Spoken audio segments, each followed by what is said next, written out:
Hey guys, and welcome back to the channel. It is WTA Power Rankings time for Roland Garros 2024, and it should be, in my opinion, not too hard to pick and a lot easier than the ATP side, I'll tell you that. Before we do get into it though, remember to hit that like button, do subscribe if you're new, and do leave a rating or review if you're listening on a podcast platform. Thank you to those who are still sharing the videos, it really does help us out. And also massive shout out to our members on YouTube who are contributing to the channel. We're getting accredited to tournaments now. We've got so much content on the channel. It is great. I think it's a great place to be as a community. So please do get involved, and we appreciate each and every one of you. Okay, so let's start this off. And before I do, I want to very briefly talk about the rules because I feel like every time I do a power rankings video, but before a Grand Slam, every single time, without fail, there's someone in the comment section that says, how can you not have this person at 1, or how can you not have this person in the top 10? Because like you think they're not going to have a chance of winning Roland Garros or Wimbledon or the US Open or the Australian Open.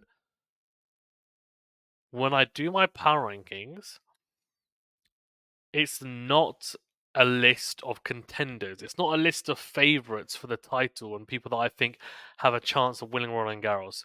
Of course, there might be some overlap, but this is not that list. This list is purely a form guide. So this is me picking from 1 to 10, 1 being the most informed player. My picks for the most informed players going into Roland Garros. That's what it is.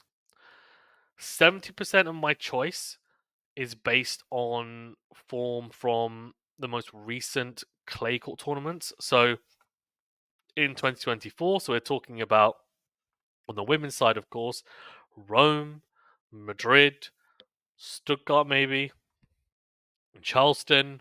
Stuttgart and Charleston, obviously a little bit different in the sense that they're not quite playing like how Roland Garros is. And in fact, the only one that does, of course, is Rome because Madrid doesn't either. So whereas on the men's, you have Monte Carlo, which is actually pretty helpful, I think, for the men. You don't have that for the women, which is actually a bit unfortunate. And I'm hoping that we do get Monte Carlo for the women at some point. That would be great to see. But yeah, for the women, we'll be talking about that. So 70% of my pick will be based on that. 15% will be based on current form in 2024. So how they looked, it might be on hard courts, whatever. But we're going to be looking at that because they might have taken some confidence from the start of the year going into the clay court swing, and they may be overachieving in the clay court swing, or maybe they're not even, maybe they're underachieving. But I think actually, you know what, have to cater in that actually they're having a pretty good 2024, so I back them to do X, Y, and Z. Similarly, we will then take into account historical results. Again, this is only 15% though of my decision making. So that's talking about, okay, who's on Roland Garros in the past, who has generally good results on clay, etc., etc. Now, I'm going to assume when I do this list that everyone's going to be fully fit, right? So, obviously, if there's people that have already been stated as being injured and not playing in the tournament, I'm not going to pick them. For example, it would be silly of me to pick someone like Simona Halep, right? That would just be silly.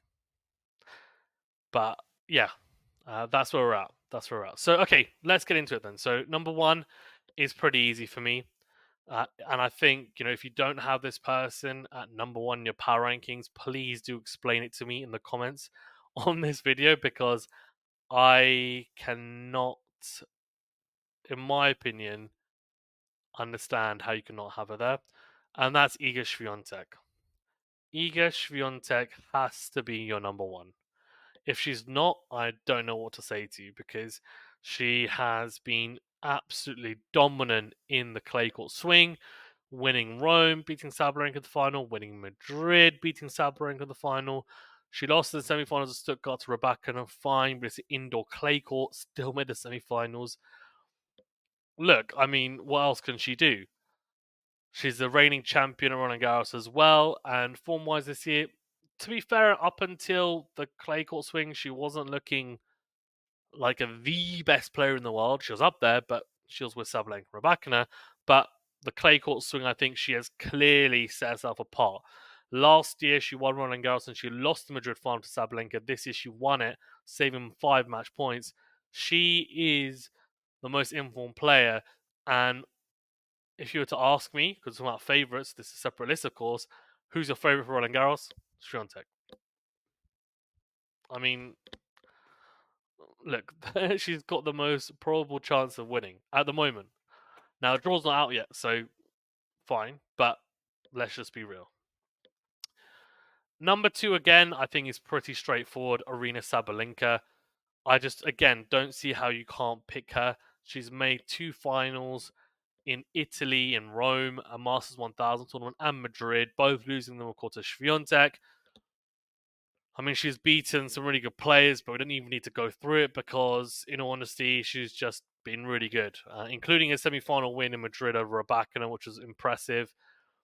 Stuttgart, yeah, didn't do too much, made the quarterfinals, lost to Vondrousova, but that's fine. That's fine. That is what it is. Number 3, again, I don't think it's super controversial, is Elena Rybakina. And yes, I know that she didn't play Rome, but she was a defending champion, of course. She's only played 2 clay court events. Madrid, she made the semi-final. Stuttgart, she made the final and won Stuttgart, of course, beating Kostyuk, and on the way to the final and to her championship win, she beat Kudermetova, Paolini, Swiatek, and Kostyuk. So some good wins there. In Madrid, beat Sharif, Balek, and Putintseva. So, okay, not any massive names there, but look, we know that she can play on clay, and she's had a pretty good year, and I don't see why she wouldn't be number 3 in terms of form. The only question marks are going to be around her fitness, injuries, but again, it's very tough for me to just say, oh, well, I'll drop her down because she might not be fit. No, I have to. These rankings are purely based on form during this swing. That's all it is, right? It's not taking into account injuries, etc. Okay, number 4. Number 4 is Coco Gauff, former Roland Garros finalist, of course, and I've gone for her. I'm going to be honest. From 4, well, 4 and 5 should be pretty self-explanatory, but I think from maybe 6 to 10, it's a bit difficult. But Coco Gauff, look, I mean, she made the semi-finals of Rome, lost to Swiatek, the eventual winner. Madrid, she made the round of 16, lost to Madison Keys. Stuttgart made the quarterfinals, lost to Kostyuk. So, look, Rome is the biggest one for me in terms of indicator. She played some good tennis, beat Zheng, Badosa, Christian, Freck, fine. So, yeah, Gauff at number 4. I don't think that's such a controversial call. And now is where it gets interesting for some of you. Danielle Collins. She's had a fantastic year, of course. It's her last year on tour. She's looked great, not just on hard court, but on clay court as well, which has been really interesting to see. She won an unbeaten streak, and she won Charleston, beating Kasatkina, beating Sakkari, beating Mertens, beating Stevens, beating Jabeur, beating Badosa. I do get that Charleston, yes, it's a blue clay event, so it doesn't quite play the same as some of the European clay events, but still, it is it's a good tournament to at least test your skills and maybe transition between hard and clay. Madrid, round of 16, lost to Sabalenka, went on to make the final, so understandable. And then semi-final loss again to Sabalenka, but she's beaten Azarenka, Carolina Garcia, Begu, and Blinkova. So yeah, all good. And she plays in Strasbourg this week, but I'm not going to really place too much importance on this week's results, in honesty. So Collins at 5. Number 6, I've gone for Madison Keys.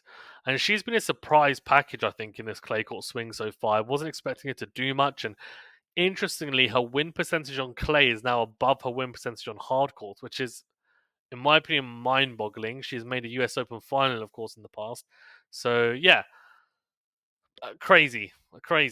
Charleston, she lost in the first round or her first match, but then semi-finals in Madrid, losing to Swiatek, the eventual winner, and beating Jabeur, Gauff, Samsonova, and Begu. Really good results there. And then made the quarterfinals of Rome. So a slower clay court surface. You might have been thinking, well, Madrid, okay, maybe that's a bit of a fluke because it's a lot quicker as a surface, and she's a big serve, she's a big hitter. But no, she still made a quarterfinal in Rome, beating Serrano, or Osorio Serrano, Haddad Meyer, and Castella to then lose to eventual champion Swiatek. So, yeah, good showing there. Then I've got Maria Sakkari at number 7. And look, she has had an up and down season, as tends to be her trademark, to be fair. Charleston semi final lost to Collins, who went on to win it.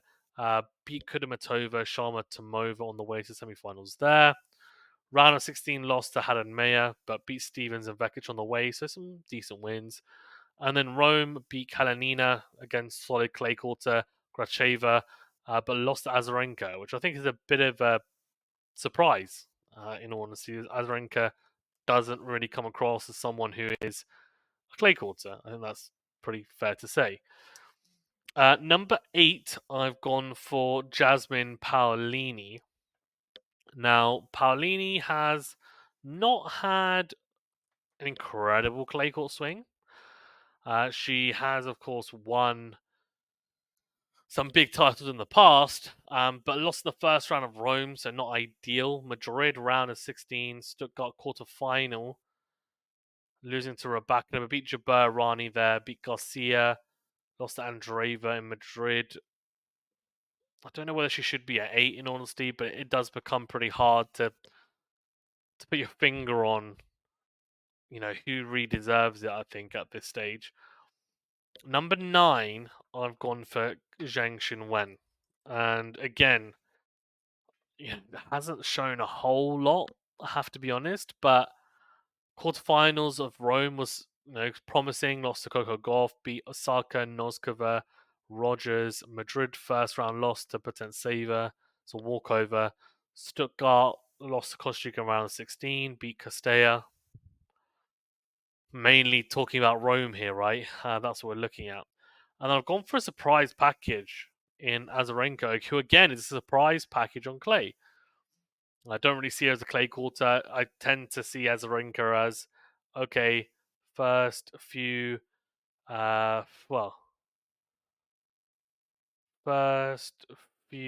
months should be Azarenka, and then last few months Azarenka as well, Australian Open, US Open.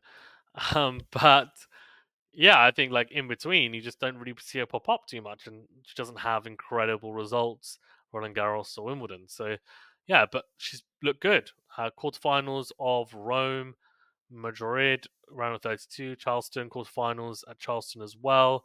Lost to Pagula there. But in Rome, she beat Sharif, Lynette, Sakkari. So lost to Danielle Collins. It's a good showing. For sure.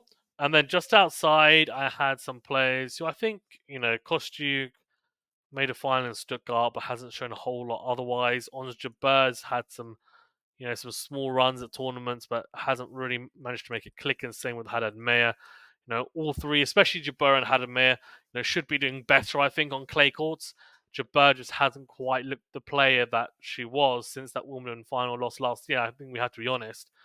Her form has dipped majorly.